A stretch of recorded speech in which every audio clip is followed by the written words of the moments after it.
হচ্ছে প্রত্যাশার পূরণ না হলে কি হয়, অভিমান, কষ্ট।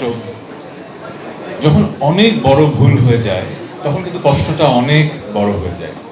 প্রেমে অনেক সময় একটা অধ্যায় থাকে, যখন মানুষ আরেকটা মানুষের প্রেমে পড়ে যায়, অনেক প্রেম, তখন অনেক প্রত্যাশা থাকে, তাই না? তো ক্যামেরা এটা কিন্তু সেলিব্রিটি তাহসানের জন্য এসছে, আর্টিস্ট তাহসানের জন্য কয়জন এসছেন?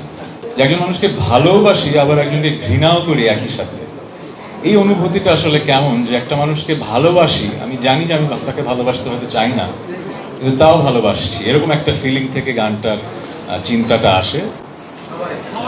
তাই কি আসলে এটা আমি বিশ্বাস করবো তখনই যখন আপনাদের নিউজের শিরোনাম এই গান নিয়ে হবে এবং আমার পার্সোনাল লাইফে এখন কি করছে গানটা লিখেছি, তখন মনে হচ্ছে যে কি নিয়ে লেখা যায়, কারণ এত গান আমি লিখেছি, আমার আশেপাশে কত ভালো ভালো গীতিকাররা লিখেছে প্রেম নিয়ে, কি নিয়ে লেখা যায়। আমার যেটা মনে হয়েছে, প্রেমের কোন অংশটা নিয়ে গান লেখা হয়নি সেরকম একটা অংশ খুঁজে বের করার চেষ্টা করি।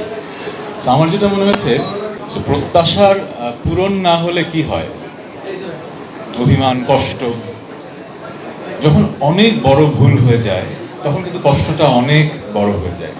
কিন্তু এমনও তো হয় যে আপনি যাকে ভালোবাসেন তাকে আপনি ভালোবাসেন, কিন্তু সে যে কষ্টটা দিয়েছে সেই কষ্টটা আপনি পুষে রাখছেন, আপনি কষ্টে চুরমার হয়ে যাচ্ছেন, কিন্তু আপনি ভালোবাসাটা থেকে নিজেকে মুখ ফেরাতে পারছেন না। এই অনুভূতিটা হয় না?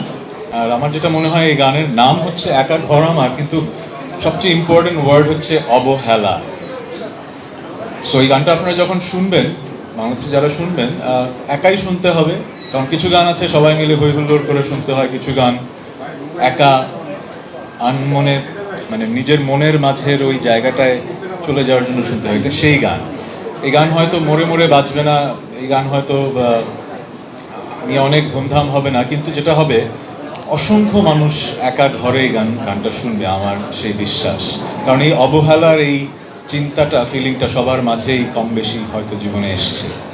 আর যেটা হয়, আমি গত 20-22 বছরে অনেক গান করে যেটা বুঝতে পেরেছি,